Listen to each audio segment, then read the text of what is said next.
नमस्कार मित्रांनो, मी उदय लाड पुन्हा एकदा स्वागत करतो आपल्या सर्वांचा आवडत्या YouTube चॅनल शेती मित्र वर व्हिडिओ पाहणाऱ्या प्रत्येक शेतकरी मित्राचे आणि कास्तकार बांधवाचे आजच्या व्हिडिओमध्ये मनापासून खूप खूप स्वागत।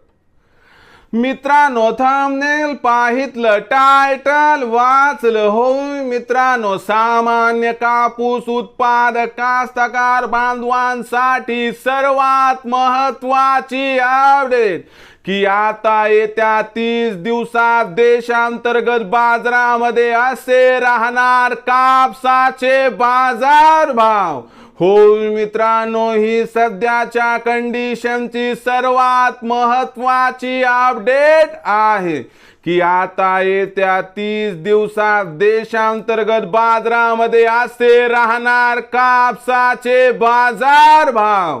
पण येत्या 30 दिवसात आता देशांतर्गत बाजारामध्ये कसे राहणार कापसाचे बाजारभाव, या प्रश्नाचं अचूक उत्तर जाणून घेण्यासाठी आपण सर्वांनी हा व्हिडिओ आता सुरुवातीपासून शेवटपर्यंत पाहावा।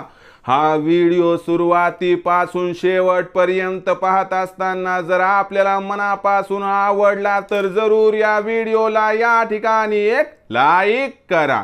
जास्तीत जास्त कास्तकार बांधवांपर्यंत हा व्हिडिओ पाठविण्यासाठी या व्हिडिओला या ठिकाणी जरूर शेअर करा। सबस्क्राइब करून जरूर नोटिफिकेशन बेलला ऑल करा, यामुळे येणारा प्रत्येक व्हिडिओ हा आपणास या ठिकाणी मिळत राहतो। तर बघा मित्रांनो, सामान्य कापूस उत्पादक कास्तकार बांधवांसाठी सर्वात महत्त्वाची अपडेट की आता येत्या 30 दिवसात देशांतर्गत बाजारामध्ये असे राहणार कापसाचे बाजारभाव।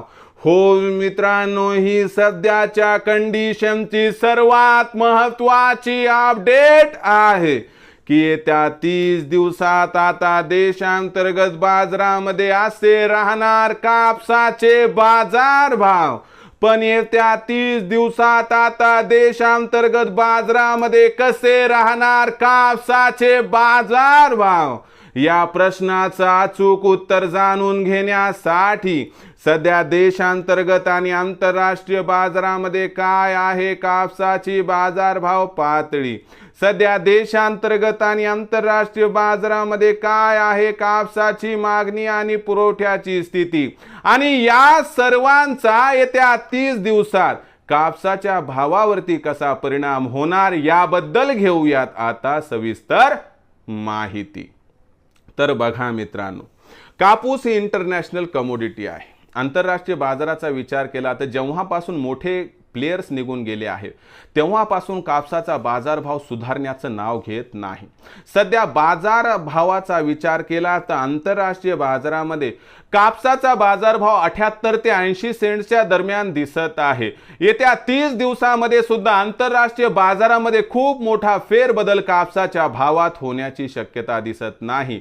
आणि कापसाची भाव पातळी आंतरराष्ट्रीय बाजारात जर अधिकतम म्हटलं तर खालच्या स्तरावरून जरी सुधारणा झाली तर 78 ते 85 सेंट्सच्या दरम्यान राहणार। याचा अर्थ कापसाच्या भावात येत्या 30 दिवसात जागतिक बाजारात जास्त काही आपल्याला बदल दिसणार नाही। जर देशांतर्गत बाजाराचा विचार केला तर यावर्षी मान्सून सुद्धा चांगला आहे आणि आंतरराष्ट्रीय बाजार दबावत, याचा अर्थ देशात सुद्धा कापसाच्या भाव वाढीसाठी पोषक वातावरण दिसत नाही। येत्या 30 दिवसात देशांतर्गत बाजारामध्ये कापसाच्या भावात काही प्रमाणात सुधारणा होणार, परंतु कापसाच्या भावात प्रचंड तेजी येईल याची शक्यता दिसत नाही। येत्या 30 दिवसात कापसाची बाजारभाव पातळी ही 7000 ते 7800च्या दरम्यान राहण्याची शक्यता व्यक्त केली जात आहे। या भाव पातळीवरती मग आपण कापसाची विक्री कोणत्या भावावर करावी की ज्यामुळे आपला फायदा होईल, तर बघा, भविष्यात कापसाच्या भावात प्रचंड तेजी येण्याची शक्यता नसल्या कारणास्तव आपण 7500 7600चा भाव आपणास प्राप्त झाला तर इथं 50% कापसाची विक्री करावी। उर्वरित 50% कापूस आपल्या आर्थिक गरजेनुसार 100 200 300ची तेजी पाहून विकला तर आपला होईल 100% फायदा, कारण भविष्यात कापसाच्या भावात प्रचंड तेजीने शक्यता सध्या धुसर दिसत आहे। तर मग मित्रांनो, आता भविष्यात देशांतर्गत बाजारामध्ये काय राहणार कापसाचा बाजारभाव याबद्दल लेटेस्ट अपडेट जाणून घेण्यासाठी पाहत रहा आवडतं यूट्यूब चॅनल शेती मित्र. आवडला असणार हा व्हिडिओ तात्काळ लाईक करा, सामान्य कास्तकार बांधवांपर्यंत पाठवण्यासाठी शेअर करा, सबस्क्राईब करून जरूर नोटिफिकेशन बेलला ऑल करा. यामुळे येणारा प्रत्येक व्हिडिओ हा आपणास या ठिकाणी मिळत राहतो. तर मित्रांनो, अशाच एका नवीन व्हिडिओसह मी आपला मित्र उदय लाड आपल्या सर्वांच्या आवडत्या यूट्यूब चॅनल शेती मित्रवर मिळत राहील. तोपर्यंत माझ्या प्रत्येक शेतकरी मित्राचे आणि कास्तकार बांधवाच्या आजच्या व्हिडिओमध्ये मनापासून खूप खूप आभार.